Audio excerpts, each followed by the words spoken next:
miler can get, but that was on a flatter track. Dover's high banks and narrow confines will make it even tougher to stay out of trouble. Can anyone avoid the carnage of Miles the Monster?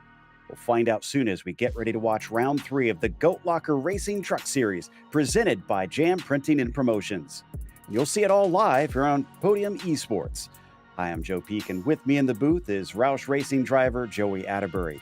Behind the scenes is our director, Eddie Smith, and he's using cameras provided by Dougie Beard. This is one I always look forward to coming to here, Joey. Dover, I think, kind of stands out these days in NASCAR. It's just like an extra large short track out there. You pretty much put these trucks on the track. It is a giant bowl out there, 24 degrees, and the turns mean there's incredible amounts of grip out there. And trust me, you dive it down into these corners, and like you said, it really stands out. It is a short track that is not a short track. It is 1 mile long, and it is incredibly fast. Very, very fast, highly banked, and also quite narrow. We'll see drivers having to try and dip and dodge around here, but let's talk about the schedule, because they've picked a lot of tracks like these that are kind of unique. After this, we're going to Homestead Miami Speedway, which is a mile and a halfer that isn't a tri-oval, which these days is a bit of a rarity. And then, of course, you've got Watkins Glen after that, going road racing. Iowa Speedway, another one that's a short track, but also kind of unique in its layout and its banking. Off to Kansas, staying out there in the Midwest, and then, of course, going old school with North Wilkesboro. So they've definitely picked, I think, one of the schedules I've enjoyed most in recent times in terms of oval series, just with the way they've varied it up and kind of kept drivers on their toes in this series. And of course, we have one of our drivers that has been competing so far this season, Chuck Phelps, ready to talk to us. Unfortunately, didn't quite have the results that he wanted last time we were here at Phoenix, but today we come to a track that is much, much quicker. So, Chuck, I have to ask you, do you feel like you're going to be in a better position here at Dover than you were at Phoenix? I'm not sure I'll feel a lot better if I don't do what I did last week and restart P3 on a restart and spin my tires. If I could do that, that's a big improvement for sure. I do feel better at this track in general than I do at Phoenix, but I shot myself in the foot last week for sure. Yeah, I mean, it was on our minds too. I'm glad you brought it up so I didn't have to. But Yeah, I mean, there's still a degree of staying out of trouble at this track. Do you have any plans on trying to avoid some of the messes that tend to erupt here? I thought about it with it being a short track, like a lot of short tracks. Even if you start in the back, it's not going to be long because your pace is going to be slower in the back just because of everything going on in front of you. If you're in the very back, meaning choosing not to qualify, it's not going to be long before the leaders are in your rear view mirror anyway. So I'm going to qualify and try and get as far forward as I can, just so there might, even if it's only 1 or 2 cars in between me and the leaders, because sooner or later there's going to be traffic everywhere. So there's really no getting away from it. Yeah, I have a feeling that's going to be the case. Well, I guess best of luck on this one. It looks like it's a little bit of a warm track, so watch out for those tires, sir. Yes, sir. That was Chuck Pegleg Phelps talking to us after, unfortunately, a 19th place finish. But before that, was actually running pretty well at Phoenix, we should say. In the meantime, we also have our driver spotlight. This week's veteran spotlight is Kyle Plumstead. Kyle is an aviation machinist mate chief with 14 years of service. Currently, he's attached to Helicopter Sea Combat Squadron 9, where he maintains MH-60 aircraft. Kyle has deployed 5 times. His most recent was aboard the USS Gerald R. Ford. While continuing to spend his career in Norfolk, Virginia, Kyle will transfer to Fleet Readiness Center, Mid-Atlantic in March. Thank you for your service, Kyle. And I'm sure, Joey, you'd be very happy to talk airplane stuff with him, considering his background. But instead of talking about planes, why don't we talk about the championship instead, now that we've had 2 rounds? Yeah, well, right now it is Michael Kostek that is leading things in this points championship. And if that name sounds familiar, it's because he did win at Daytona. So 86 points right now leads the way. Jeremy Gardner just a few 4 points out of that battle in second place there. Timothy Stubblefield here in third. George Jewell in fourth. Jonathan Cofield, that was last week's winner in Phoenix. He is in fifth place in points. So 10 points separates your top 5 drivers. Then you have a little bit of a gap, but check that out, Joe. Only 5 points separates the next 5 drivers of Brandon Evans, Ryan Pendleton, Mark McCrary, Daniel Cunningham, and Tommy Cook. I know that we've only had a couple races and things are just kind of getting into the swing of things, but it's already very tight. Yeah, which doesn't surprise me because the racing's definitely been close in this series. And no wonder with the trucks that we've got. Let's take a look at the information about what they are racing. Now, they have 3 different makes to choose from, the Chevy, the Ford, or the Toyota. 650 brake horsepower underneath these things. They have some grunt, but it is 4 gears, as it is with most oval cars these days. And it's a very heavy car, over 3,000 pounds that they are trying to wheel around this place. When these things get going, they're not going to slow down easily because of that. But this is what you race in the Class C series here, and one of the most popular series in iRacing. So if you do want to go out and try these, you're going to be in good company. Let's touch a little bit on the track as well, Joey. We already mentioned it's a 1-miler. It's fast. Let's take a look at Google Earth. And Miles the Monster is kind of the gatekeeper out front. 24 degrees in the turns, 1 mile long. Hence Miles the Monster. And trust me, it is an incredibly fast racetrack. I mentioned you have to dive into these corners, and when you drive this racetrack, you physically fall off into turn 1. Same thing with turn 3. And then when you come out of turn number 2 and out of turn number 4, you actually come out of that bowl and it kind of launches you out onto the front straightaway. There's also 9 degrees of banking on the straightaway, so if there's any problems on the front or back straightaway, you tend to see the cars really slide down towards the apron of the racetrack. And speaking of apron, on the front and back straightaway, Joe, there is none here at Dover. It is incredibly easy to get caught up in an incredibly large accident. Absolutely, and like you said, the what non-existent apron there is at the bottom, there's just basically a wall right there to collect you, unfortunately. But this race is going to be very similar to last week in length, at least. Hopefully not with some of the wrecks that we saw. 115 laps that they're going to be running around here. But with it being such a fast track, they might go much quicker if we do stay green. Now, they have 2 green-white checkers attempts if we get some late yellows out here like we saw last time at Phoenix. We'll talk about those more later if we do wind up going into overtime. But they also don't have any free repairs waiting for them in pit lane. So if you damage the truck, well, you're just going to have to deal with perhaps a lack of speed since this is such a high-speed place, or maybe lose a couple laps as you try and repair it before you return to the track itself. They have custom fixed setups, which we'll talk about a little bit later on in the broadcast as well. And they have 4 total tires available to them over the course of the race. As I mentioned, this place kind of chews them up, so they might need to hold on to them if we get some late yellows out here today, which could definitely be a possibility for this series. We're just actually wrapping up practice before we get to the qualifying. Let's talk about one of the big things that we've been kind of building up to, which is the Dash for Cash, Joey. These 5 drivers, they can win some cash here tonight. $60. It is what is on the line.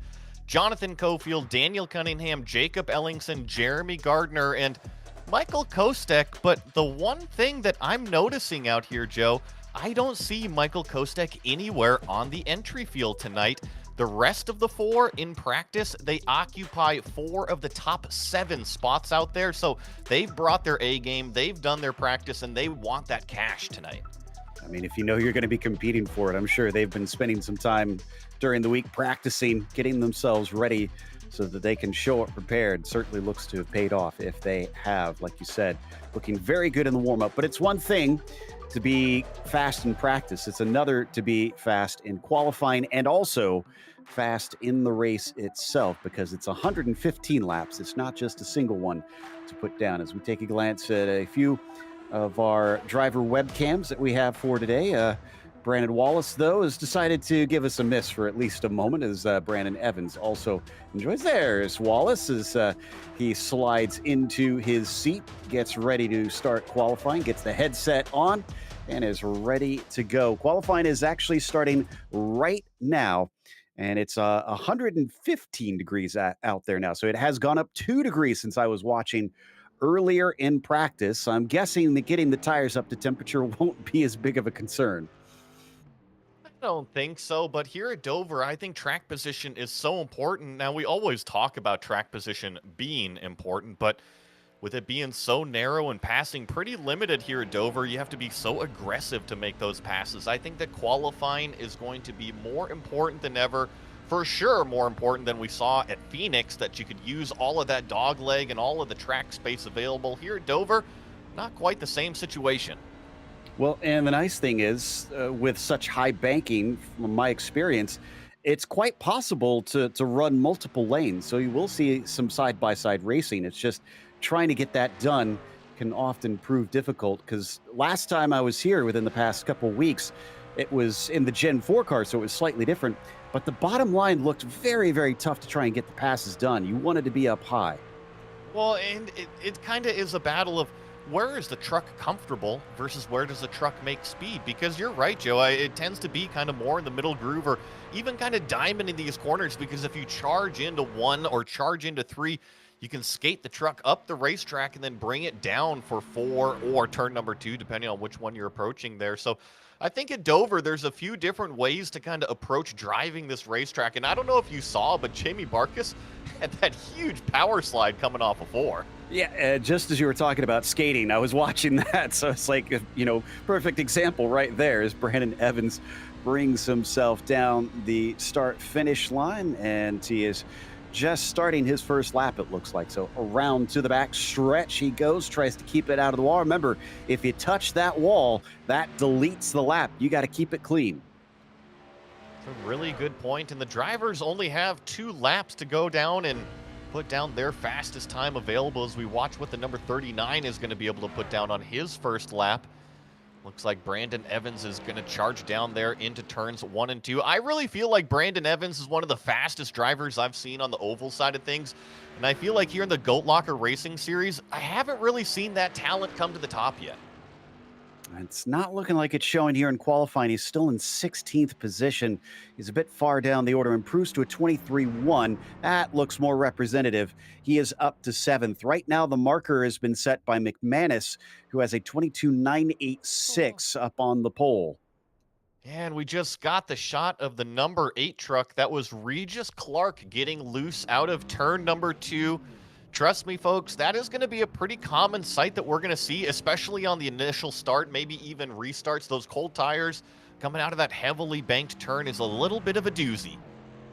Yeah, it's something I've seen time and time again at almost every race here. Drivers get so loose off that corner, trying to bring it around, and, well, it kind of spits you down to the inside with that banking on the straightaways as well. So it's difficult to gather it up as we watch with Regis Clark and comes across the line. First lap will not count since he unfortunately had to bail on that first one. So now this is his one and only timed lap. Really see what I'm talking about, how you drive up out of the bowl in these corners, and then as you approach 3, it dives down in to the heavy banked area. Come around turn number 4, get on the gas as soon as he possibly can, flirt with that wall and a big old tail wag. See what the number 8 puts down here. Good enough for 6th. Look at that second lap. What a lap there.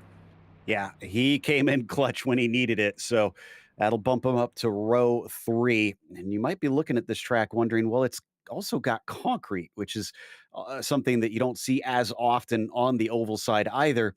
It actually used to be regular pavement there for many years up until the 90s, but the speeds were so high that it was tearing up the corners. So that's why they paved the whole thing in concrete, and it's as you see today. I keep saying it's a bowl, and if you ever go and watch a race there, or even testing, it is incredible how loud this racetrack is. It really feels like it's built into the ground rather than a stadium on top of it. I think it just kind of adds to the individuality and the atmosphere of what you see here, Miles the Monster. Yeah, it really does, and, all the stands surrounding it along with the buildings along the backstretch definitely kind of add to that claustrophobic feel. Looks like qualifying is over officially now, so our order has been set, and we'll see if anybody can not only take the win, but come home $60 richer than they were before. And it is Trevor McManus who will start on the top spot with Jamie Barkas in second. It's Jeremy Gardner starting third today, followed by Jonathan Cofield in fourth. Stephen McDonald will be P5. Regis Clark will be to his outside with that last lap that we witnessed there. Daniel Cunningham starts seventh, and Ryan Pendleton will be eighth. Then row 5 sees Brandon Evans and Jamie Mullins. Then the number 4 truck will be lining up in 11th with Mike Browning. Next to him is Mark McCrary in 12th. Jacob Ellingson here in 13th place. That's one of our Dash for Cash drivers. He's going to have his work cut out for him. Patrick Drabick in 14th. Alan Marshall in 15th. James Goshen back here in 16th. George Jewell lined up 17th with Chuck Phelps. We were talking to him pre-race in 18th. Timothy Stubblefield in 19th. And Brandon Wallace rounds out your top 20. 21st is going to go to Doug Ellingson with Will Bethay in the 22nd spot. Last one to set a time is Matt Knights. Tanner Bethay will be in 24th and Jamie Perkins 25th out here ready to go. And of those drivers, you mentioned those lining up with the Dash for Cash. The highest two are sharing row 2. That's Gardner and Cofield up there. So that's going to be interesting seeing what they do being next to one another at the start of this race, and at least starting in the best position they can for that extra money, but we'll see if they finish there. Off onto the pace lap we go, and I'm curious to watch those Dash for Cash drivers as well, but I think the big thing that I'm watching out for here, Joe, is these drivers have been incredibly clean the first couple races. At Phoenix, we've had a couple full course yellows, but I really didn't feel like it took away from the racing at all. Dover is an aggressive racetrack. We're about to see how it's going to kick off. And you see Stephen McDonald going to the back of the field. He was given an EOL for the start of this one. I believe that's a carryover from some things that happened at Phoenix. I'll need to double check on that information, though, to make sure that I'm correct. But McManus is getting ready to leave the pace car behind as it ducks down into pit lane. He's now got control of the field, waiting patiently for the call from Barney up in the flag stand. And there it is. Green flag is out as he accelerates away. McManus with a pretty good jump over Barkas down into turn 1. But Gardner already on the aggressor as he looks a little bit underneath the 15, but has to back out. Yeah, but he's right on the bumper. The 42 looks down to the inside, down the back straightaway, and it seems like all of our 25 trucks have made it down the back straightaway without any contact. It is Trevor McManus that continues to lead the way. Jeremy Gardner keeps poking his nose for that second position. That first lap always so dangerous here at Dover with everybody packed together. And still, Gardner in that number 42, pressurizing Barkas every single corner they go through, just riding the bumper. He's going to ride low once again, but drift up behind him as he approaches the Cruisin' Classics car. Just can't seem to get the overlap.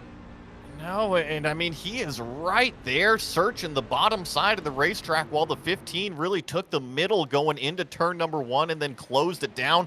But the 42 got loose off of turn number 2 there, allows Barkas a little bit of breathing room. And by breathing room, I mean, maybe about an inch and a half. Yeah, it's not going to be the last time we see a car get loose off of one of these corners. And I think that sounds like there was an issue maybe towards the back as someone was expressing some displeasure, but I didn't quite make out who that was. We stayed green, though, so whatever it was, it didn't cause an accident. Yeah, I see that Mike Browning has fell off the lead lap, but I didn't see any sort of accident at all, and he's back out there on the racetrack. So, Joe, I think there might just be a little bit of some connection issues, some blinking cars going on. Yeah, Browning definitely had some connection problems. He's back though. Let's hope that clears up with the close racing they tend to have at this track. And you can really see how much they slide off the corners. Even when they're in control, the truck just looks like it is coasting up the hill. You mentioned the track surface being concrete. Well, it's also quite rough here. You have these giant concrete slabs that you keep having to drive over, and it is not the easiest thing. You see the driver's hands right there really gripping the wheel. Now, granted, this is the virtual driver, but trust me, you got to grip this wheel tight because the speeds are so high. The banking is so steep around here. If you kind of let off at any moment, you could go up into the wall. So far, Cofield has not had that happen. He and Gardner stay third and fourth where they began this race. I mentioned that those were the two highest in the dash for cash, and they remain that way, at least for the time being. Gardner just is unrelenting on Jamie, though. I don't think he's been any more than a couple feet away from him. No, but what I'm really curious about here, Joe, is how much tire is the 42 using versus the 15? Because if the 15 is unfazed by this and he's just kind of solid driving laps up there and the 42 is sliding off of the corners, I would guess that that 42 is going to fall off before Jamie Barkas in second. That's a good point. Riding so close to him, surely he's got to be losing a little bit of grip out there. But he keeps showing himself in the mirrors, trying to look underneath from time to time, just never really is fully alongside that number 15. This does remain one of our closest fights out there. I know we've been focused on it for a good chunk of this race so far, but they're hovering so close to one another. I'm just kind of anticipating something happening, almost making contact that time. Gardner to the back of Barkas. They're racing incredibly close. There's been quite a few laps that I thought the 42 was going to get into Barkas there for second place. And I mean, they're running incredibly close. Jonathan Cofield is right off of the back bumper of this 42 as well. So Cofield doing what he needs to do. Remember that name because he is a Dash for Cash driver. He is also last week's winner. And in all of this, McManus is not running away from any of these second, third, and fourth place drivers. You can still see him right up there in front as we ride on board with Gardner. So they're very close on pace. That or Gardner and Cofield are being held up at the moment. I'm just guessing over here, okay? This is purely speculative. I think a pace is being run right now out front. And I mean, I look at some of these cars that are really good on long runs and they've fallen back a little bit early on. I just wonder if this lead group might be a little bit more aggressive than everybody else in terms of saving the tire. That's a good point as well. As we look a little bit farther back here to some of the drivers down the field, I do see some that look like they might be dropping back. Regis Clark looks like he's given up a few positions recently, and I think maybe Goshen might as well. As we're watching Drabick currently on your screen, he sits in 8th spot, and that car behind him is Jamie Mullins right now. Not as close as what we were seeing earlier. And in fact, Gardner just lost 3rd place. How did that happen? Yeah, no, it was just Gardner. He got loose going into turn 1 the previous lap, and Jonathan Cofield took advantage on the bottom of the racetrack.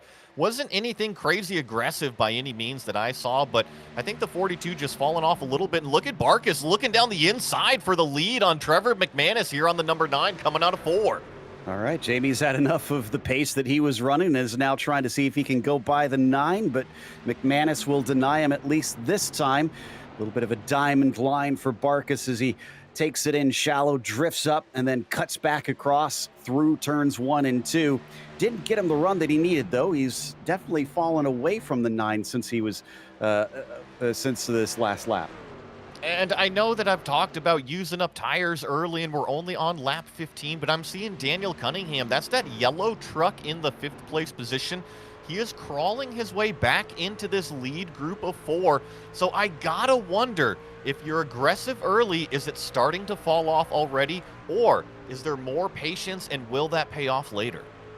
Well, I mean, if it looks like a duck and sounds like a duck, then I guess you have to assume that it's a duck. And Daniel Cunningham right now is going to try and take this duck up to the top 4 if he can catch on Gardner. Certainly looks like he has saved a little bit of those tires from what we're witnessing right now. In fact, he's putting a bit of a gap on Pendleton but we'll see if that changes as the Oregon truck gets ever closer to the 42. And the reason why that talking point is so important is this group of drivers has done such a good job at green flag runs. If you really have to run an entire fuel stint, it's about managing all of those laps, not just the first 20 or 25 until a yellow comes out. And remember what we heard Chuck talking about. He was saying that you're going to get caught pretty quickly by the front of the field. And I think there's still time before they reach the back of them, but I think it's about half a lap difference between Trevor and Jamie Perkins right now. Yeah, I'm looking where Perkins is. He is off in turns 3 and 4, and our leader is on the back straightaway right now. So you're right. Maybe about a quarter of a lap to go before Trevor McManus starts to run into the back of the field. But it's not very busy back there right now. This is more the thick of it. He's still got a few cars to work through before he gets into that. Down through 3 and 4 as we watch Brandon Wallace try and chase down Tanner Bethea. And James Goshen hot on his heels, already 20 laps into this one. Just in front of them, there was, I think, a little bit of a look there as Brandon Evans had Regis Clark trying to see if he can get underneath. No dice, though. I think it was actually Brandon Evans moving around the number 8 of Regis Clark. The number 39 had fallen back about 4 or 5 positions over the course of the first 20 laps here. And now he's working his way back up, currently in that 12th, 13th place position. But this is one of these drivers that likes to save his stuff for the end. You're right. Brandon managed to make a good pass down to the bottom side through 1 and 2 and sneak on by. But, and Doug Ellingson is in pit lane for some reason. Not sure if he clouded the wall a little too hard or if there was something else we missed. Yeah, unfortunately, I can report that that number 58 truck hit the wall pretty good coming off of turn number 4, slid down the racetrack and impacted the inside wall as well. Unfortunate for this driver. And he's having to take repairs here under green flag conditions. Looks like Jamie Perkins also in. This has definitely got to be too early for a regular stop for him. Did we have another accident, or is... I mean, surely he's not trying to play some strategy here. No, and I think I see the right side of the truck's a little bit banged up as well. I wouldn't doubt if there was some sort of accident going on. Looks like the right rear has got a little bit of damage on it. Already, Miles has been chewing up a few body parts, unfortunately, of these cars. And I'm sure they'll take some time to try and squeeze them back into place. In the meantime, coming back to the battle, I think, for the lead here. Barkas versus McManus. He's definitely gotten back up to that number 9. Cofield is with them, but Gardner is not there. In fact, he's lost a spot to Cunningham. Yeah, Cunningham, I think, has just kind of saved his tires a little bit better.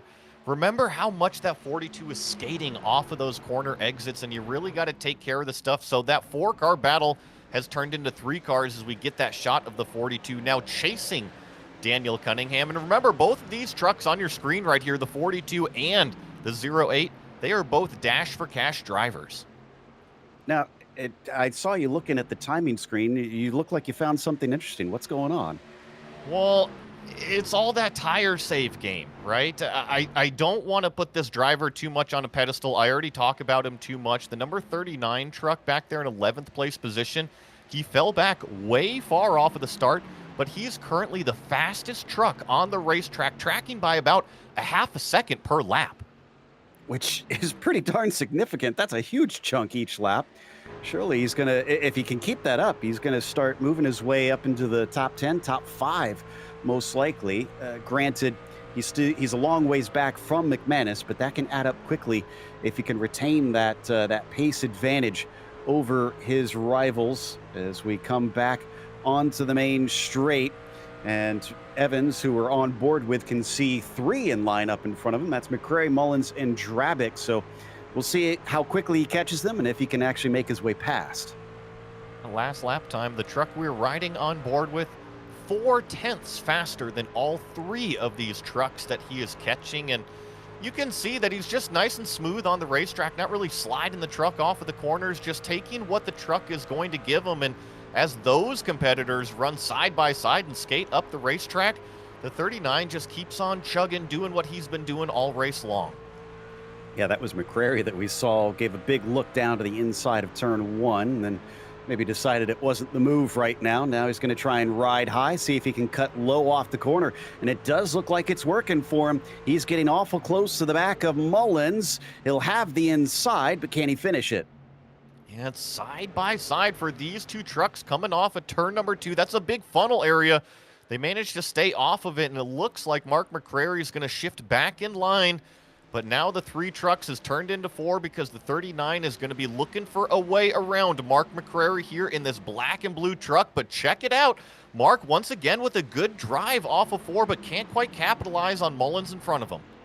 Didn't have as good of a run that time as he did the previous lap. Also, I can report that Perkins is back out on the circuit after his stop, although it was a bit of a long one for regular service, almost 30 seconds.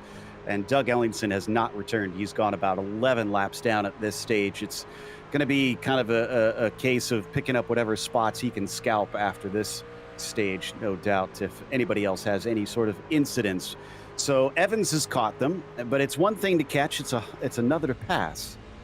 I think this is going to be the kind of the curious part of this strategy, right? Is how quickly does the 39 work his way through these 3 cars? He's already down low to the 83, so he's going to dispatch of Mark McCrary right here in turns 3 and 4. Now he's got to work on Mullins and Drabick, and I think the big thing here is you've saved so much tire to this point. It's easy to get sucked in on being aggressive, and here we go, a yellow flag out on the racetrack. I believe, unfortunately, Chuck Phelps might have been involved in this one. He has indeed, sideways on the main straight, but I don't think he started this. It looks like it's Tanner Bethay in the number 1 that kind of kicks it all off. And unfortunately, I think he's going to collect a couple others in the process, including James Goshen, and it looks like Alan Marshall also got a piece of it. Yeah, just real unfortunate for Chuck Phelps out there. Alan Marshall definitely got into the back of him as they were trying to slow up for this wreck, this spinning number 1 car that you see. And a few cars just kind of involved in this one. A single car incident turned into a multiple car wreck here at Dover. It's so common to see. I shouldn't have asked Chuck how he's going to stay out of trouble. I think I cursed the poor guy there. But we're going to watch from his perspective. And again, I feel like this banking makes it so difficult to try and avoid these accidents because that's got to mess with the handling of these trucks as you're trying to slam on the brakes.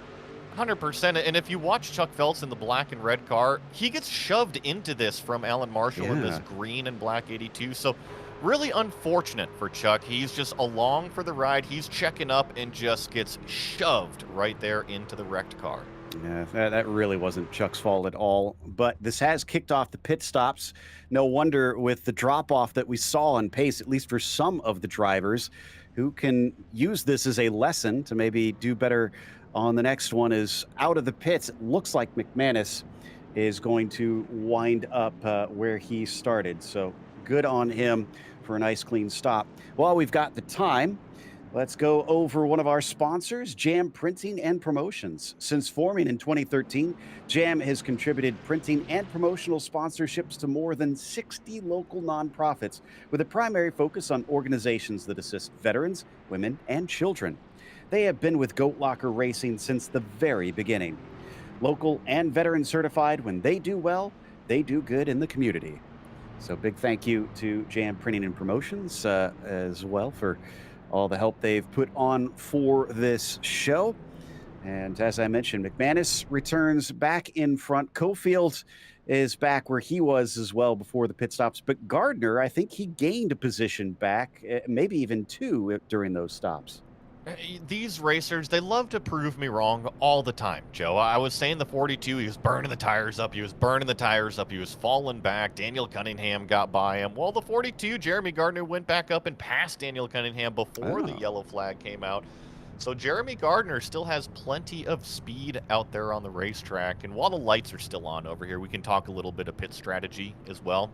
It's right about, call it about a third of the way through this race into here. And these drivers, they had 3 sets of tires on pit wall that they could go to, so they've used 1 set right here.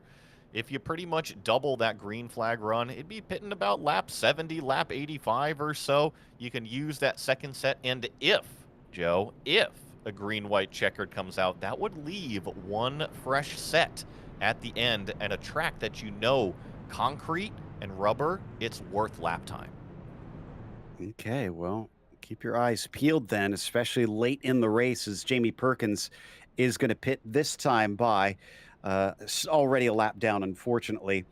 Tanner and Will Bethay are multiple laps down. In fact, Tanner, I think, is a DNF. Let me see if that's official. No, looks like they've taken it behind the wall, but they have not put the garage door down yet. So Tanner might return, but Will is back out on track, and poor Doug Ellingson has not been able to get back to the track at all since he's ducked into pit lane. But other than that, we do still have, looks like 22 trucks that are out and circulating, and now they've gone double file, ready to restart. And to check in on those Dash for Cash drivers, I'm looking, all 4 of them still occupy spots inside of the top 7. Jonathan Cofield currently 2nd, Jeremy Gardner 3rd, Daniel Cunningham 5th, and Jacob Ellingson in 7th. Very interesting what we're seeing here, but it's still early days in this race, and maybe the tide can change before the end of it. Who knows? Some of these drivers may be using it up a little bit early here, or this could be their legitimate pace. We won't know until we get closer to that checkered flag. And we're going to get a little bit closer now because the pace car is in, and McManus waits for the call. He's started this one on pole. He's going to restart it from the same spot here on lap 38. And there he goes. Green flag is out as he gets a big jump ball, but we got a mess behind them. Yeah, Patrick Drabick, and now we got the yellow flag. The 83, I believe that's McCrary, spun around, but this all started, unfortunately, on the outside of, I believe, row number 2. It just got stacked up from the wheel spin up there, and we see it so often at Dover, it can just all turn around on you. Yeah, so watch Barkis's car up in front there, up on the right side. Like you said, it's the outside, and he'll just get a little bit of wheel spin. And as these things often do, and he wasn't really the victim of it, but he kicked it off unintentionally. So watch Barkis, like you were saying, he's the 2nd row up top. He is going to have some wheel spin. You're going to see the truck wiggle, and then he's going to get a shot from behind, and then unfortunately it's a chain reaction after that. So they'll slow up now and get behind the pace car once again. Yeah, just once it starts happening, everybody's trying to react, and unfortunately, with everybody reacting at the same time, eventually 2 people are going to try and occupy the same space, most likely, and that's what happened. Says the 83 of Mark McCrary gets it the worst. Not sure how much damage is on the truck, but he has stayed out. He hasn't pitted in, so hopefully... Oh, I spoke too soon. He is coming into pit lane. And, I also see damage on the back of the number 15, Jamie Barkis, and I feel for Mark McCrary here in this blue and black number 83. Remember, he was battling for that inside the top 10. Brandon Evans had just caught him in that green flag run, so he was having a very solid drive today. All right, so that is about 5 cars, 5 or 6 that have come down pit lane. Evans, Clark, Jewell, looks like Mullins, McCrary is in, Stubblefield also pitted. Charles Feltz is going to get a lap back, it looks like. He's back on the lead lap and will be running 21st, so he's trying to catch up to the back of the field currently there on screen. It's good to see for that 75 being able to try and stay competitive. But the rest of everybody just kind of has to reset and try it all over again. I'm hoping and I'm assuming they'll kind of learn from that restart, though, Joey. We'll see. We'll see if they learned anything. And, I do feel good for Chuck Phelps there because, remember, he was kind of the innocent victim in that first yellow flag, got kind of caught up in that one. So it's nice to see him get his lap back. And I believe we got some trucks going through the safety car. Is that what we're seeing? Doug Ellingson was saying he was told he needs to let the pace car by. And as he was trying to do that, McManus was close behind the pace car, as some drivers kind of do sometimes. And since you can go through it, he ran into the back of Doug Ellingson. Obviously, the drivers were trying to figure out what exactly happened there because that was a highly unusual situation. Here we're going to see the replay. We might have to go back just a little farther than this, I think. Here it is. Yeah, and just a very odd situation on the track. There you see the shove right there. But it was all kind of happening on the back straightaway. We don't really need to go to it. But yeah, see, there it is. So you have this yellow and black car that fell back on the back straightaway, and then accelerated in front of the pace car, and then came back and checked up again. I just think that he probably wasn't aware where some of the other competitors were. Yeah, exactly. That's definitely a first. I've never seen somebody hit someone because they were goofing around trying to get close to the pace car. But I'm sure I can think of at least one person in iRacing who's shouting in victory seeing that, because I know he hates when people get up close to the pace car. Someone heading into pit lane, am I seeing correctly? I thought I saw someone ducking low there.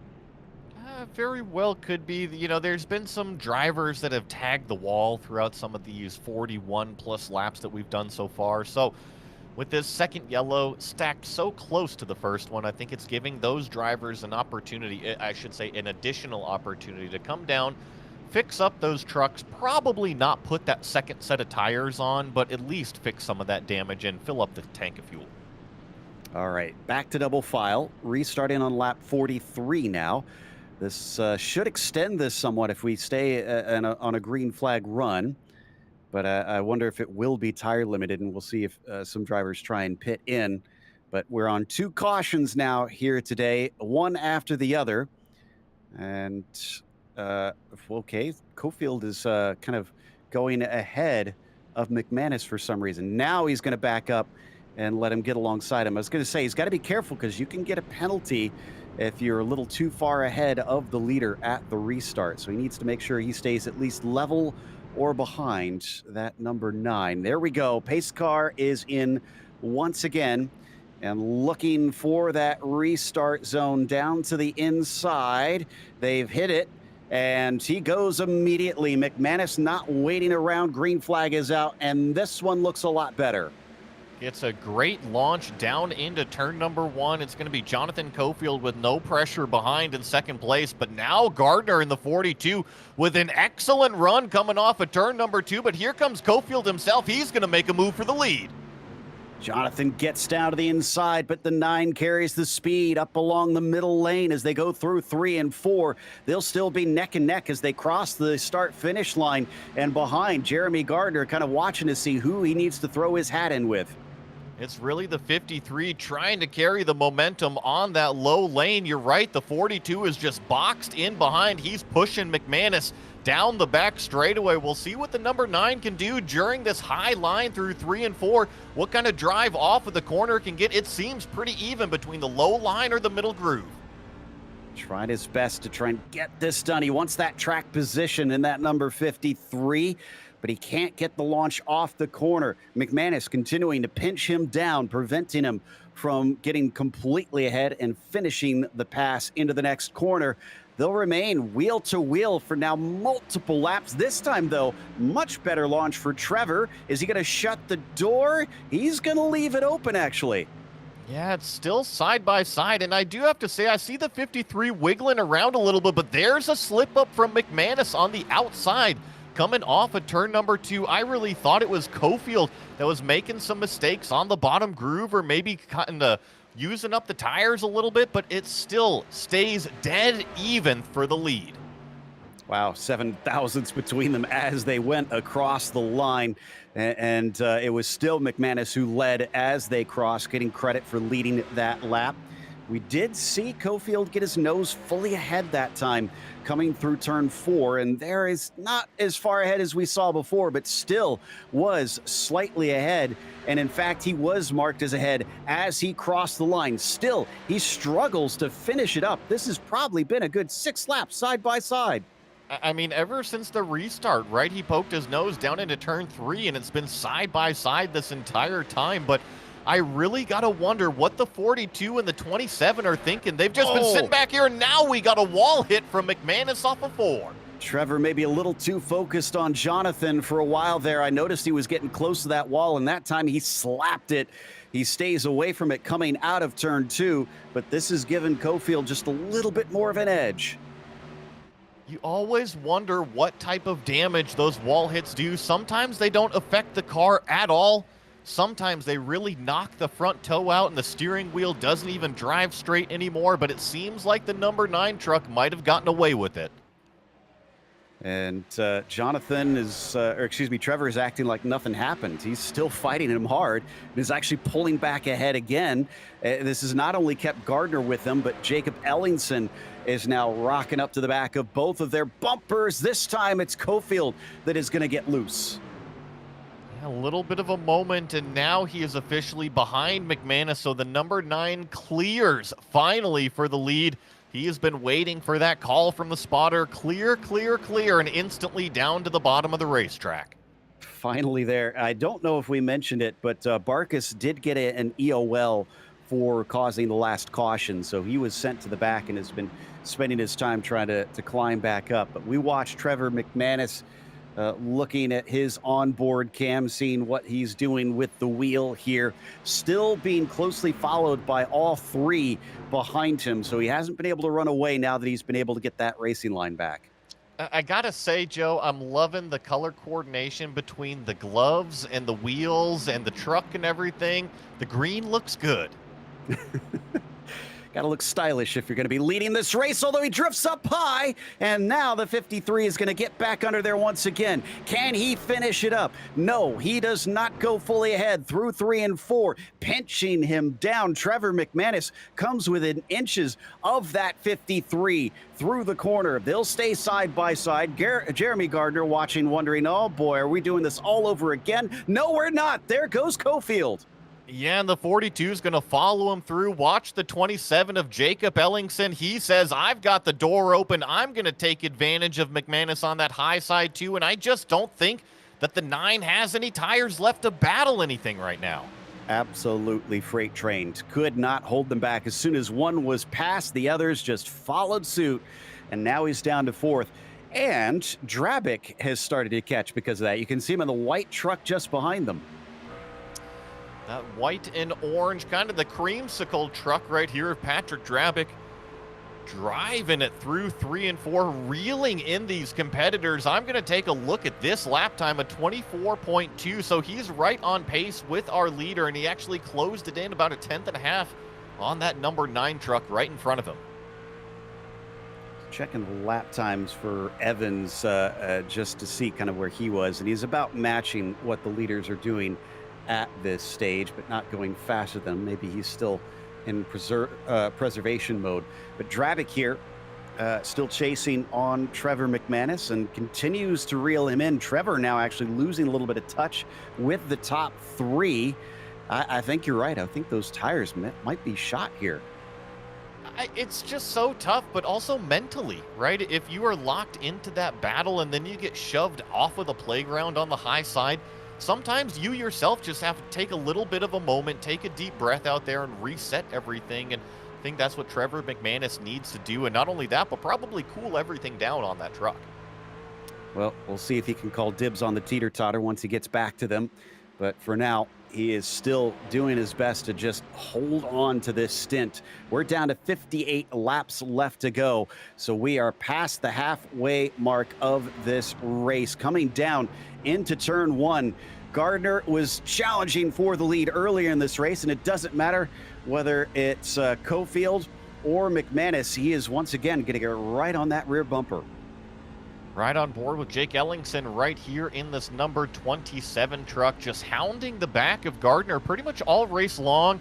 He's just kind of content back here in the 3rd position. And folks, all 3 of these front drivers right here, they are Dash for Cash drivers. So if the race were to end right now, one of them is getting that $60. Jonathan Cofield, our leader right now. Who's going to be $60 richer in about 56 laps time? Cofield continuing to lead the way of this trio, but he was part of that hard battle. Did he also maybe use up a little bit of his stuff trying to race side by side for so long? And is Gardner going to have an easy time once he gets down to the inside? So far, he's not been able to get up next to him. And I thought I saw maybe, oh yeah, they are approaching Doug Ellingson in front of them. So they're going to get some lap traffic soon. And I think to touch on that point, Joe, of Cofield using up those tires, I think what he has going for him is that he's in clean air, right? He doesn't have to worry about a truck in front of him really blocking the racing line like the 42 does. Now, he doesn't have the draft to pull him along per se, but at Dover, when you're doing, 165 miles an hour going into some of these corners, I would want that clean air. Now, Doug just got on the radio and told the leaders he's going to stay high if they reach him. Do you think that's the right call around here? Because they're going to have to drift up off the corners, too. I think as long as you pick one, right? You can't be swapping between the two. And yes, you always kind of funnel upwards off of the corners as we're watching Drabick go side by side there with, I believe, McManus. You just have to pick one and not choose both. That's the best way to go about it. Exactly, and you're right. That was Drabick trying to pass McManus. I thought he was going to be able to get by him, but it looks like there's still some fight in that number 9 for the time being. So Drabick backs off. Oh, but another big wiggle there from the 9 truck means that it's easy pickings for Patrick, who is able to get inside, isn't able to drift up off the corner quite yet, but now he's clear, and there it goes. Yeah, the creamsicle drifts right up in front, snags that P4 position. McManus right on the bumper going into 1, but I think Trevor realizes he's kind of on a downward spiral. Huge loose moment there for the number 9. Cunningham now is going to take advantage as we look up front. This is a battle for the lead. Hard to tell if that was him getting loose because he touched the apron, or he got loose and touched the apron because of that, as Gardner has to go inside of our lap truck and fend off Cofield. But Cofield has now been overtaken. Jeremy Gardner now up to the top spot. You gotta wonder, was the 42 taking notes in that first long green flag run? Remember how aggressive he was early on? Total flip of the script for Jeremy Gardner. He was the one that was sitting patient there in 3rd place while those two were battling side by side. Well, guess what? The 42, the fastest truck on the racetrack, and starting to pull away. You always told me, Joey, that the smart drivers are sitting there taking notes as they sit and watch, and I'm pretty sure that Gardner was one of those doing just that, and picked up an excellent cue as he actually starts to run away a little bit from Cofield. See what this lap time is, a 24.924. I'm watching timing and scoring go through the rest of the trucks on the screen, and I don't see anybody else in the 24s. Definitely the fastest man out there in Dover. Oh my goodness, Trevor is struggling. I just went and looked. He had a huge moment through 4 last time, and he's fallen all the way to 10th position. There is nothing left underneath him. It's just wiggling all over the place. Look at him saw at it. You got to think there's definitely right side damage on this car. Now, Cofield is still up there in 2nd place, but this number 9 truck has fallen back so far off of the pace. A 26.0 his last lap time. It's about a second off of the front runners. There's definitely some damage.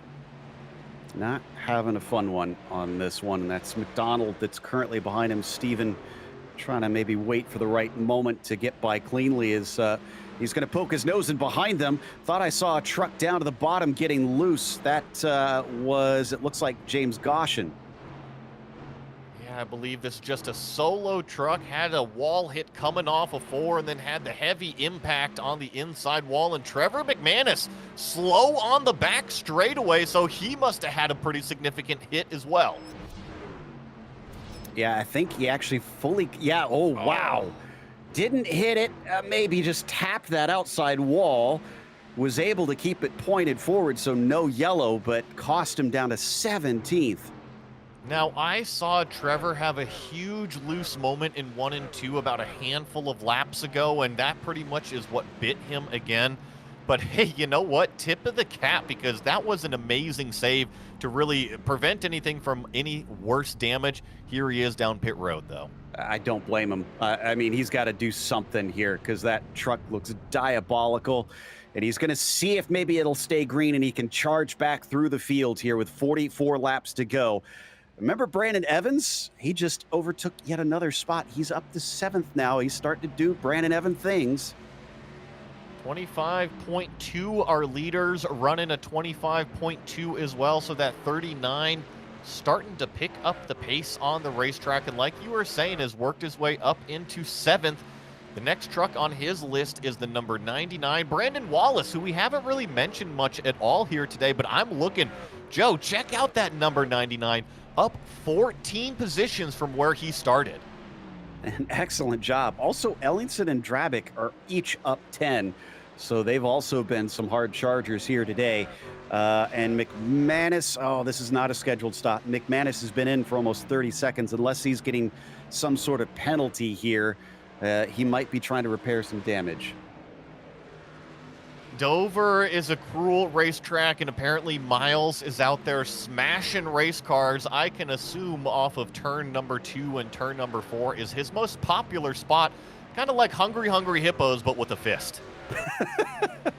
Yeah, I think that's where he's placed too, so very appropriate that he can just kind of reach over the wall and snag whichever truck he wants here. And unfortunately, that's been McManus, who is now finally back onto the track, but down 3 laps. And I don't think he's going to be able to climb back through, unfortunately, unless we get a couple yellows that will give him the lucky dog. As we check in with Evans now in that number 39, Brandon Wallace in front of him. It's the battle of the Brandons.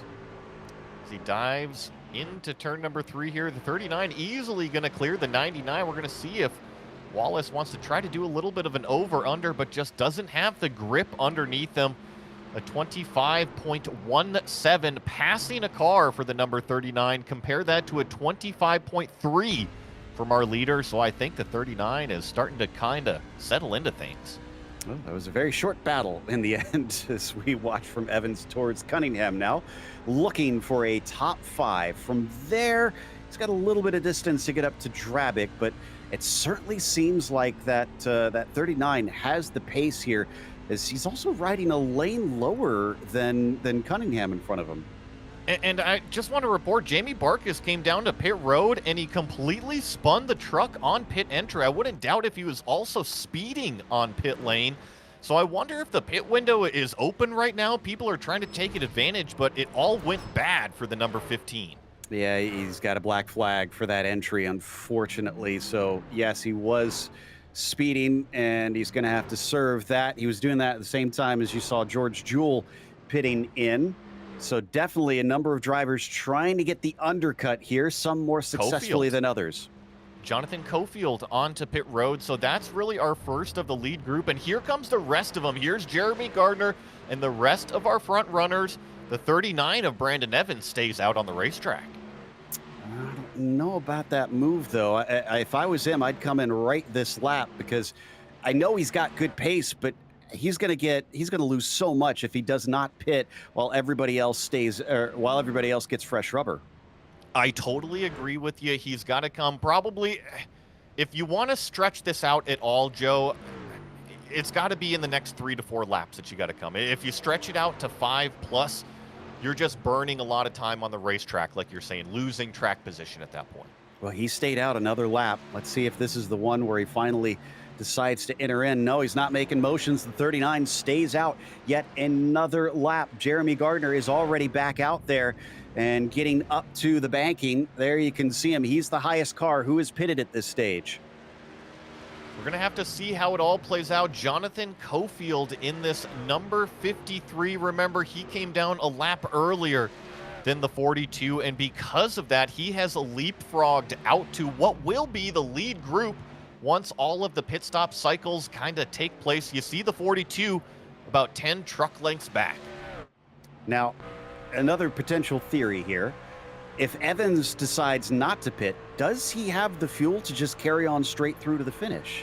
I don't think so, because they're already at lap 44 of their stint. I'm looking at some of these trucks, lap 48 of their green flag stint. I can't see them stretching it 100 laps. Can you? I don't know what the fuel window looks like. We'll have to see if we can get that information, and that's why I was kind of asking. I was kind of curious if he had the ability, and that he's playing the long game here, hoping that the others can't unlap themselves and catch back up, because he's got. In fact, yeah, he's still a lap ahead of Jonathan Cofield at this stage, who were right on board with Gardner. As you mentioned, was overtaken by Jonathan, and now the 53 is the highest driver to have taken a pit stop. But we're almost split in half on the field on those that are going long and those who have undercut. Oh, what's going on here? Uh-oh, is this the 39 up on top of the racetrack? It looks like we've had some problems with Brandon Evans. I think this is heavy, heavy damage. This is going to be day done for the 39, and I think that he got tripped up with some cars running into the back of him. Yeah, George Jewell, who was on fresh rubber, was trying to unlap himself, and watch this, just misjudged it coming into turn one. And this is a risk you take as the leader. Now, this should not be happening on the racetrack, and because of it, does he keep it off of the wall? Yes, he does. So he saves the truck from any heavy damage, but there goes the race out the window from the 39, from a car well down the order, just running over the race leader. He's about 3 seconds back from the new leader, which is Daniel Cunningham. So I don't know that he's completely out of it. It depends on if he still has the speed. Mike Browning, unfortunately, is going to put his hands up and say, I can't make it to the end. Number 4 now pits. So you were talking about, can Brandon Evans make it to the end? And I still think that he had to come down pit road, and I still think that that strategy could have worked out. However, Joe, I think that he's got to go with option B. I'm going to call it your strategy. We're going to see if he can make it to the end.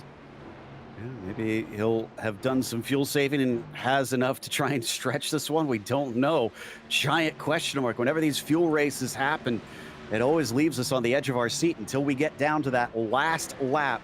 Browning, my goodness. Oh, no, he's actually in long. I was going to say he's losing a lap to even potentially the leaders, but he's in long for some reason. Not sure what happened with the 4. Brandon Wallace still out there. Cunningham still going. Evans, oh wow, Evans has already cut a second off of Cunningham's lead. I'd say he's got pace. Yeah, definitely. And I mean, between Cofield and Gardner here, they are ripping around the racetrack. 23-second lap times, doing some of the fastest laps they've been doing all race long. And this is really the battle for what is 9th place on the racetrack, because the rest of the trucks, they are way up there and they have yet to pit. Yeah, and let's see, of those who have stopped, yes, Gardner does have his lap back from Cunningham at this stage, but he's got to go a full lap around within 25 laps to catch up to our current leader. And Brandon Wallace still about a second ahead of Evans, so he hasn't caught him quite yet. As we continue to watch things unfold out here, now the 08 of Daniel Cunningham on our screen in that bright yellow truck. It is down to half a second between himself and the 99. Yeah, Wallace is right there, and Daniel Cunningham is one of these dash for cash drivers, so if he wins this race, he is going to collect that $60. And to kind of lay out some of these strategies that are going on the racetrack, these two front drivers, Cunningham and Wallace, they both have 57 laps on their current stint. They have the oldest and the most used fuel in the field. Brandon Evans, who we were documenting, had that problem there in turn number 1. He's actually 5 laps better on fuel than these front two, so that might even come into play. That was putting a lap on Charles Feltz, who is on the same strategy, but unfortunately doesn't have the pace of Cunningham, so he's being lapped naturally. Wallace still kind of hovering in the background, slowly encroaching upon them, but they're going to be joined by a fun friend, Brandon Evans, who's probably got the red mist down right now.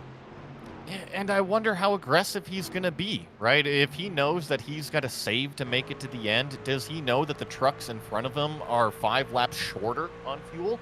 It's going to be really interesting to see how it all plays out. And also the 2 fastest trucks on the racetrack, I'm checking, they're only about 15 seconds back, and they're doing about a second, maybe 1.5 seconds faster than the leader. 20 laps to go. I think they might be catching them. Yeah, you're right, because it's about 23 seconds for a lap. This is possible. I mean, that might come down to the last lap and where exactly the leader is.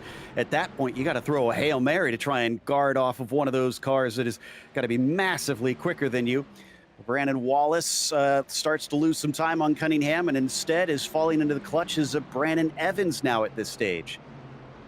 We saw that 85 go by like he was standing still. That's the difference in those fresh tires. And now the 64 truck is also going to try to pass the number 99 on the low side here. That's the 64 of Mike Knights making his way around. Matt Knights. He's currently running in the 16th place position.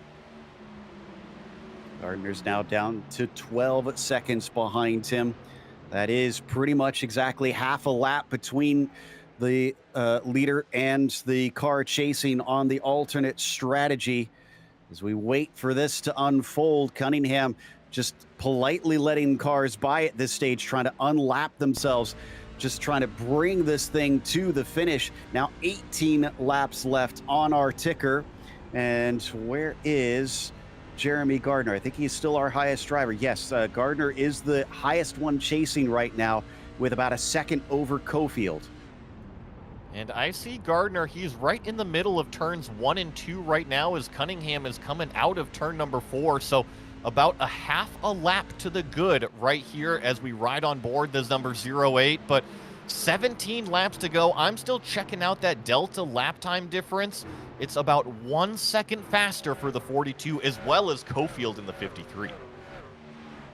It's looking like it might be pretty difficult for Daniel here as we come through 3 and 4 here, watching the 39 of Brandon Evans, seeing if he could go by Brandon Wallace, and indeed he will, back up to P2 for the number 39.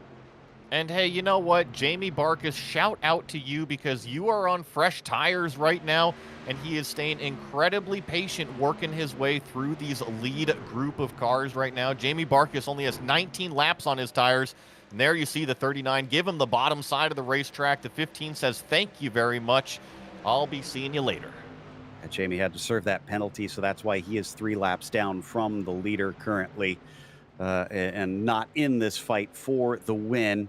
Down to 15 left. It's 8 seconds between Gardner and Cunningham now. Within the next couple laps, he might actually be able to see Daniel at the other end of the straightaways. And kind of the delta difference is starting to fall off a little bit. It's starting to equalize. It's now down to about 0.8 of a second per lap difference between Cunningham and Gardner here in the 42. So the 42 still making huge amounts of time. He should catch him, and he should have a lot better rubber when he gets there. Riding on board with Gardner. Can't quite see him yet. It's about 6 seconds to run down these straightaways or thereabouts. So he'll, he's down to less than 8 now. He is going to start to see him just entering into the next corner within the next lap or so here, if this pace keeps up. But then the question is, will it even off at any point? I don't think enough so with only 13 laps left. I don't think so. I think that the 42, no matter what, is going to have the dominant truck if he gets there. But as we keep doing these laps, it is going to continue to equalize. Our leader, Daniel Cunningham, has been incredibly consistent, just clicking off low 25s. Jeremy Gardner now up to a 24.9, so the fall-off phase has begun for that 42.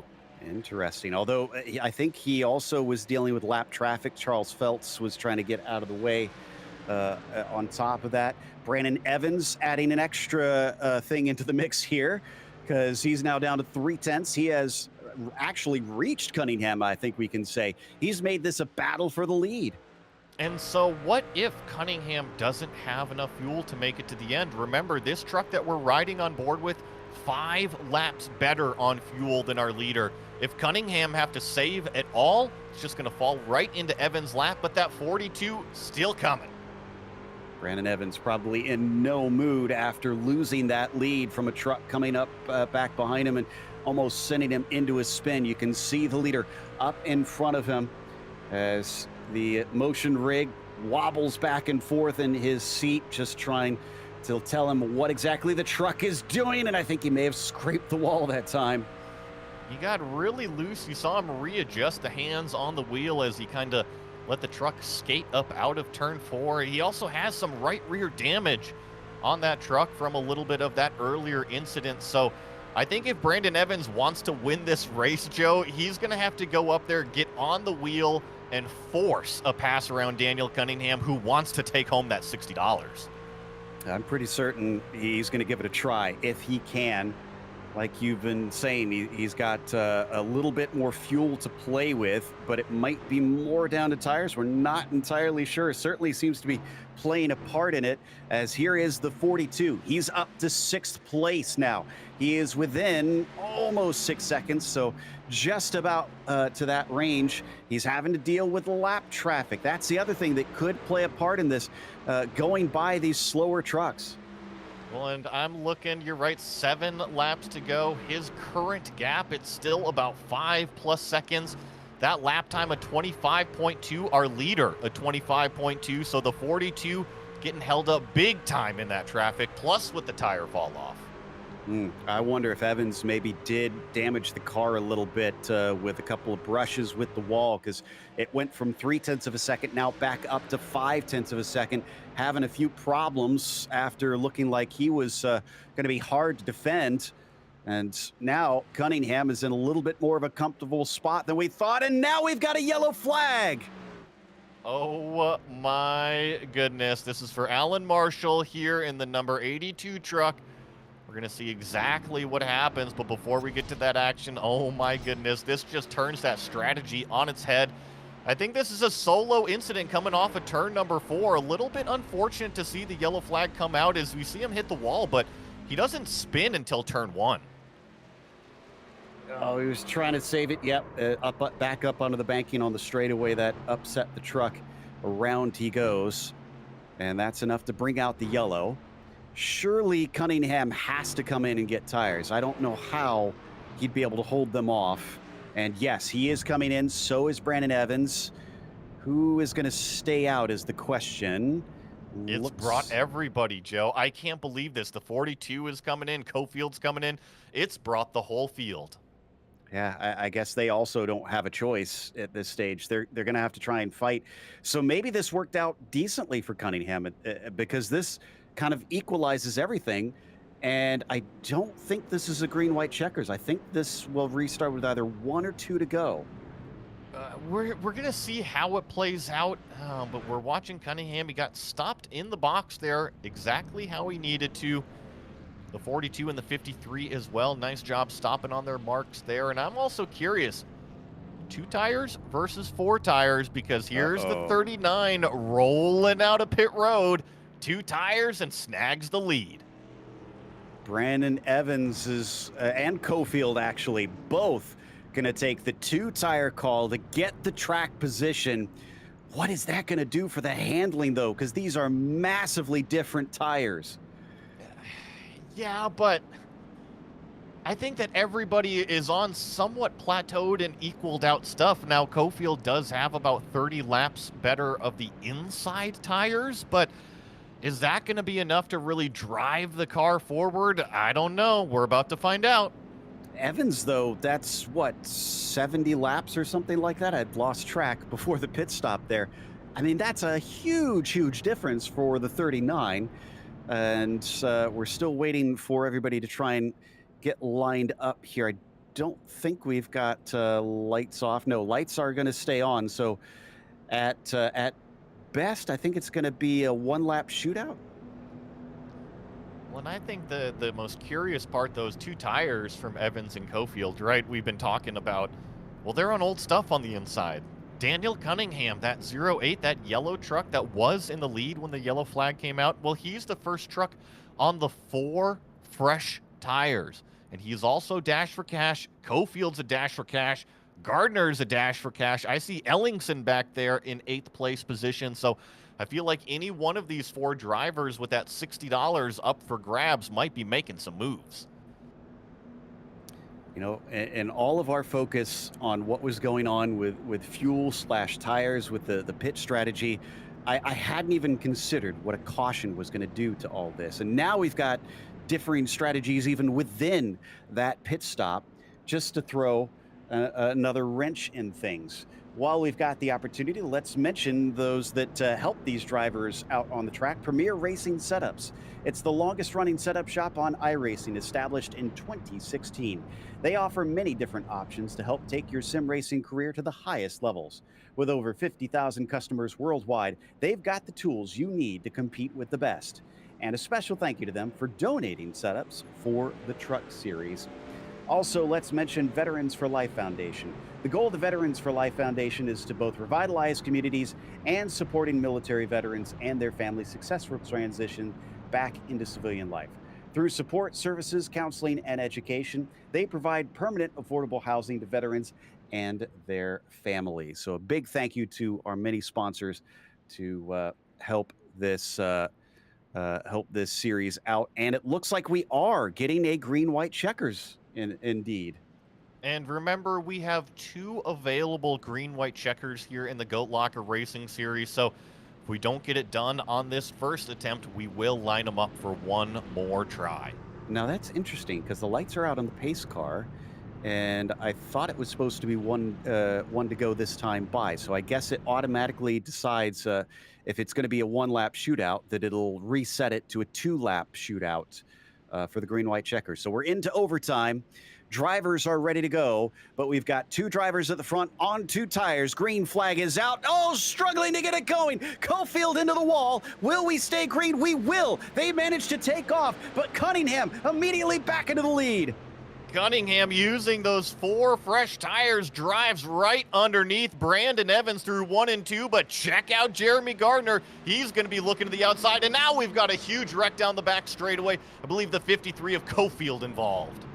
Indeed, just could not hold on to it with those older tires. However, it wasn't him that caused it.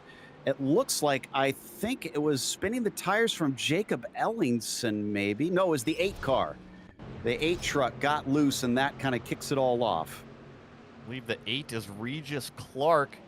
And then you're right, he gets the shove from the 27 of Ellingson, and then just the funnel effect down the back straightaway. Just never good here at Dover. Now watch these 2 trucks right in the middle of the turn here. The number 8 continues to get bumped from the 27 here, and unfortunately just eventually gets turned around. Yeah, he was telling him it's go time, let's go. And unfortunately, he couldn't go. And then everybody else had to stop behind them in the most unceremonious of ways. So we'll reset and have another attempt at the green-white checkers. This will be our last attempt at it. And it appears that Trevor McManus in the 9 was given the black flag. Now, what is that about, actually? Did he actually make that contact in there? I am not sure on that one. I'll have to really go back and analyze how this wreck kind of played out. I see Trevor McManus way in the back here on this wreck, the number 9 truck, and everything was already unfolding right in front of him. I'm not quite sure. I see him getting a punt from behind, but yeah, unsure on that one. Yeah, that's very strange. That was handed out by the stewards, by the live stewards. There you can see, if anything, he was kind of an innocent victim in that one because he got hit from behind. So Definitely feel like, yeah, Patrick Drabick came up on him pretty quick, and I know that he was coming up the racetrack, but he was just kind of avoiding the incident on there. But something for the race stewards to talk about afterwards, for sure. very, very strange one. We'll see if we can get clarification later. There's obviously something we're not aware of. And and McManus is, well, he's not clear on it either because he was just on the radio very, very irate about this black flag. So whatever the case, it clearly is something that even he was a bit confused by. But your order is Cunningham, Evans, Gardner, Wallace, Mullins, your top 5 as they sit here for what should be the restart. And I believe Cunningham is still the best position here as he'll restart on the pole, and Evans, who is still on those 2 tires, is going to try and restart on the outside. I agree. I think that Cunningham pretty much has this thing locked up. Now, if Jeremy Gardner in that white and red truck, you see him warming up the tires, he's going to be starting on the inside line right behind our leader. If he can manage to get an equal launch as Cunningham, we might have a race going down into turn 3. We've seen a couple times on those restarts that second car gets a good drive off of 2. One last mention for our sponsors, starting with Cruisin' Classics, located in Columbus, Ohio. Cruisin' Classics has a beautiful 56,000 square foot showroom filled with hundreds of unique automobiles. There is something for everybody out of their hand-picked selection of muscle cars and hot rods. Come on down to visit the facility today or check out their website at cruisinClassicsinc.com. And finally, there's Red Beard Design Company. Red Beard Design Co. is a brand design and creative agency out of Greenfield, Indiana. They do brand identity, illustration, advertisements, apparel, packaging, and posters. All of GLR's logos since day one are the creation of Red Beard Design Company, so when you see GLR anywhere, you're seeing a Red Beard design.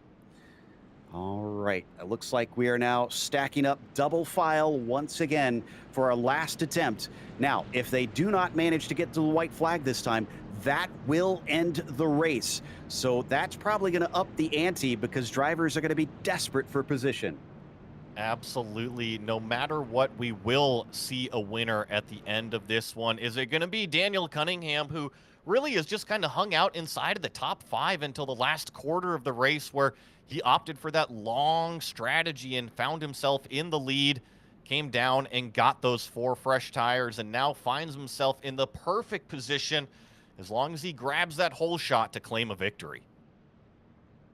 What are we going to see for such a clean race for the beginning and the I'd say the latter third of this race? It has suddenly become a bit messy, and no wonder. This track tends to do that when it's all on the line and everybody is on different tires out there. Will this be a cleaner start? Can Evans get that throttle down safely? There it is. Green flag is out. Oh, it's such a struggle for Brandon, and those behind him know it. They've got no place to go. Gardner down to the inside, gonna try and pull ahead, but Daniel Cunningham is running away. It is all up to Cunningham and Gardner, but look at the run off of 2 for Jeremy Gardner. He's got a huge head of steam. He's going to take it down to the inside of Daniel Cunningham here in 3 and 4. We've got a race and a new leader, Jeremy Gardner, to the point. Unbelievable speed from the 42. White flag is out. This race is official. We're going green to the end. Cunningham could not hold him back. He's trying to recover now, but I'm not sure that he's got the speed as Gardner goes down to the inside. And he's out of gas. He didn't have enough. He didn't refuel. And Cunningham is going to blast past and get a shock win here at Dover. Oh my goodness. The Dash for Cash winner, Daniel Cunningham, in that yellow 08 as Jeremy Gardner coasts across the finish line outside of the top 10. He winds up in 12th position. Again, so much drama happening out there. I had lost track of what was going on with that. I thought for sure he would have tried to refuel the car, though. I guess he didn't. Why did you not take any gas on that pit stop? Either way, Daniel Cunningham, your winner. Wow. Unbelievable finishes. It looks like Cunningham's going to burn it down on the front stretch here in his truck. He has got to be absolutely beside himself on that one. I don't think anybody saw that twist coming there at the end, not even M. Night Shyamalan. What a race for this one as Cunningham finishes up his celebrations. Looks like we got a friend joining him in the number 53 of Jonathan Cofield. Let's take a look at that replay. As thankfully he was heads up in this situation, was able to go around the outside. Yeah, I didn't know what the 42 was doing. I thought he got loose off of turn number 2, but you called it. He's out of fuel at this point. Cunningham just drives right around him, and tip of the cap to Jeremy Gardner. He put it on the apron away from everybody, trying to avoid any sort of potential wreck. Yeah, just doing the gentlemanly thing. He wanted to coast to the finish as well as he can, but get out of the way, and he'll just have to suck it up after that one. Oh, well, that had to be one of the wildest finishes I think I have ever seen. As Brandon Wallace will also get himself a second place. I believe, are we heading to break here? We go into the results for the race. Looks like we're going to results. That is Daniel Cunningham, your victor, as Brandon Wallace is going to wind up second after starting 20th. Not too bad. Brandon Evans will be P3, and Jamie Mullins will finish fourth. Timothy Stubblefield, a P5 for him, starting from 19th as well. George Jewell was sixth, and it's Patrick Drabick in seventh, and Mark McCrary P8. Jonathan Cofield finished ninth, and Regis Clark was 10th. In 11th place was Matt Knight. Jeremy Gardner, after such a tremendous race all night long, runs out of gas and finishes in the 12th place position. Mike Browning here in 13th. Brian Pendleton 14th. Trevor McManus, after that late race issue there, finishes one lap down in 15th place. Chuck Phelps, with a couple issues on the racetrack, finishes in 16th. Jamie Barkis in 17th, Alan Marshall in 18th. There's a couple more cars that did finish tonight's race. Unfortunately, Jacob Ellingson did not see the checkered flag, but Will Bethea, James Goshen did, and then the rest of the names on the screen here did not finish, unfortunately. Ooh, this is going to be one to untangle without a doubt, but Daniel Cunningham, I can't wait to get his reaction on this one. Looks like he's going to join us here from Victory Lane. Daniel, congratulations. We were absolutely stunned at that twist on the final lap. Did you have any idea that that Jeremy was short on fuel? I had no idea. He blew my doors off on that on that last restart there, and first thing that crossed my mind when he went past me was, well, here we go, finishing P2 again. Seems like that's my favorite spot to finish at. I don't know if maybe he got bit by auto fuel or something like that, because I know it's bit me a couple of times. But yeah, when I saw him kind of sputtering down the back straightaway, and I was like, he looks like he's slowing up, and I got around him going into three, and I was just as shocked as you guys probably were. Well, before that, this race was looking like it was going to be down to the fuel and tire strategy with a lot of drivers pitting. Our estimations were that you were going to be able to come out ahead over those that had pitted. Did you kind of have? Did you feel confident enough there? Yeah, once I knew that I had enough to make it to the end, which was probably about 20, 25 laps to go. I was about a lap and a half to the good. I kind of knew at that point that they weren't going to be able to make up the time on pure pace with how quick the tires fell off. So I had a good idea that I at least didn't have to worry about the other guys that pitted. I know Brandon Wallace and Brandon Evans were both pretty close there too. So I was kind of just keeping an eye on my relative, kind of monitoring them. I was more worried about how close they were really than the guys that had already pitted and come in for tires. It's been quite the interesting start to the season. I keep commenting how Goat Locker has set up quite a fascinating schedule, but the racing itself has also been equally as wild. I mean, what do you expect going to Homestead next round? That's a good question. I haven't run Homestead since the oval refresh either, so I don't know how different it's going to be in that aspect. But um, yeah, I'm curious too. I mean, it's definitely been a lot of good racing over here.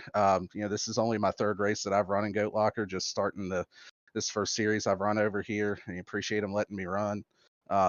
They got a lot of really fast drivers over here, a lot of really good guys, and one thing about it, they make you earn it. I mean, nobody races dirty. Nobody that I've been around will door you or run you into the wall or anything like that. They're going to make you fight for every position out there, and it definitely makes it a lot of fun for me as a driver, and I'm sure it makes it a lot of fun for you all to call too.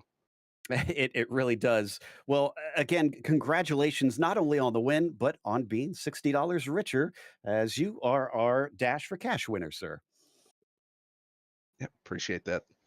That was Daniel Cunningham, victor here today, followed home by Brandon Wallace. Joey has caught up with the man that also is kind of a little bit confused how he wound up second place. Yeah. Sorry, Brandon I'm Evans still here here. with you guys. Oh, Daniel Cunningham. Sorry about that. Did you want to give Oh, a that's shout out right. here? Yes, thank whoever you need. All good, guys.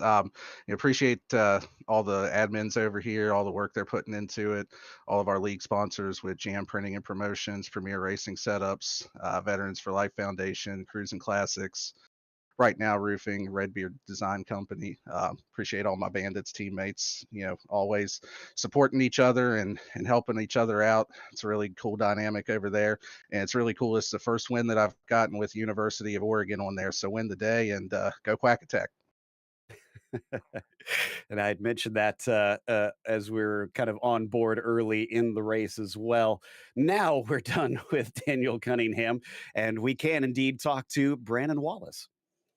Brandon Wallace, driver of the 99, you went up 18 positions to finish in second place here. Congratulations on tonight's run. Oh, thank you guys. Appreciate it, man. How was it from your point of view? It was I was glad we had the green flag run as long as we did, and it was just kind of rolling there and trying to save some of the tires and not kill them. And I did fair at that, on the first run, and then kind of had to just put my head down and go after that. Do you find yourself kind of a little bit stronger on the longer run races versus the short run races? What kind of driver are you, since we're only here in round 3? You're still new to us here, still trying to figure it out, and you had a fantastic drive here today on these long runs. Yeah, I'm not a qualifying lap every time type guy. I don't have that kind of speed. I'd rather save a little tire and come on the long run or do some good fuel strategy. I had enough to make it. I was a lap to the good on the end, so I was going to finish, P2 or P3 anyway. So then when that caution came out, it's like, oh, I'm fixing to get killed. Well, thankfully you didn't get killed. And were you kind of surprised about that 42 running out of gas there at the end? What was your take on that? Yeah, I don't know if that was an iRacing glitch or something and with the auto fuel and he didn't get fuel put in it, or if he just didn't put fuel in it. But I mean, I don't know why you wouldn't put a couple of gallons of gas in it, with even on green white checkers. Well, Brandon Wallace, at least you put a little bit of fuel in it. Up 18 positions, our biggest mover of the day. Is there anybody that you want to give a shout out to? Yeah, thank you guys up in the booth. You guys do a fantastic broadcast. Obviously, Pat and Jamie with the whole Goat Locker thing. Jam Printing and Promotions. The Premier Racing setup tonight was really good. Obviously, Veterans for Life Foundation, Cruising Classics, Right Now Roofing, Redbeard Design. Everybody that helps put on this league. It's a great group of guys. I've actually been around with Goat Locker since they started. I just haven't been running much lately. And with this truck thing on Friday, it just works out for me, and I'm glad to be part of it. Well, thank you, Brandon Wallace, for coming out and racing with us. And I'm definitely going to keep my eye on that number 99. Came in today outside of the top 10 in points, but up those 18 spots to finish second. What a heck of a drive. That's going to take us to Brandon Evans in the number 39, who finished third today. Brandon, we were keeping our eye out for you because we noticed from early on that it looked like you were trying to play the long game, and for the most part, it looked like it was working pretty well for much of the race. Yeah, that was my whole goal, was to just relax, let all them guys go. I think I was running probably 6/10 slower in the first part of the run, and then started running them back down. And then the caution came out, and then I was like, well, hey, I'm just gonna come down and top off on fuel, and just try. Wait, I can make it now, right? And so I knew with how fast those guys were taking off that they're gonna pit. So I thought my best bet was to just relax, try to get the most out of the tires. And I was bouncing around, I think 25.2, and I took the lead, and I noticed that the fall off had hit all the leaders behind me, like Gardner and some of those guys. So I was like, I think I had it in the bag had I not got ran over, and almost sent to the fence. And then the late caution, and I had to take 2 tires because I had given up the lead. I passed P2 and got back into second, but I don't think there was a way that I was going to pass Cunningham when we're on pretty much the same tires at that point. The truck, I just couldn't get the truck to stop over rotating, with the dirty air and hot tires. So I put forth my best tire save effort. I thought I was going to come away with it there, off not pitting in that last part, but cautions be cautions, I guess. Hard to Well, plan around that. Exactly. And talk about those restarts, because you had those inside tires which were frighteningly old Yeah. versus those outsides. We could see you're struggling. What did it feel like? How hard was it to try and get the truck going? Yeah, the problem is that if you're on the top lane, there's less load on the left side tires. since I was on the bot. I really should have called for the outside. Now that I'm thinking about it, if I could do it over again, that's what I would have done. But yeah, so all the loads on the old tires, and so as soon as I got on the gas, it lit the rear tires up, and there was just no grip, and it started to pull the truck to the right because that's where all my grip was. And I noticed, I think it was Cofield. I don't know if he lit the right rear up too, and he kind of pulled to the right and got out of the groove. But yeah, I was just trying not to wreck, and I think Cunningham took 4 tires, and he was just able to sail past me. It was nuts because I really thought I was going to get either run over or it was just going to hook, and I was going to, just hit the wall. Well, like I said, it was mighty impressive that you managed to hold on to third, regardless, considering your situation. Is there anybody you want to thank that helped put you on the podium tonight? Yeah, give me 1 second. Hold on. Got to get those Yeah, sponsor I lists gotta up. get the sponsor list up. Yeah, sorry. I wasn't prepared. Yeah, I thank Jam Printing and Promotions, Premier Racing Setups. I really appreciate them donating setups this season. The setups are really fast, and we're really, I think a lot of us are having a really good time driving them. Veterans for Life Foundation for putting me on the track this season. Cruising Classics, right now Roofing, and Redbeard. And then obviously thank you guys at Podium. I think you guys do a fantastic job. I think I speak for the masses here at Goat Locker to say you guys do an awesome job, and we appreciate it.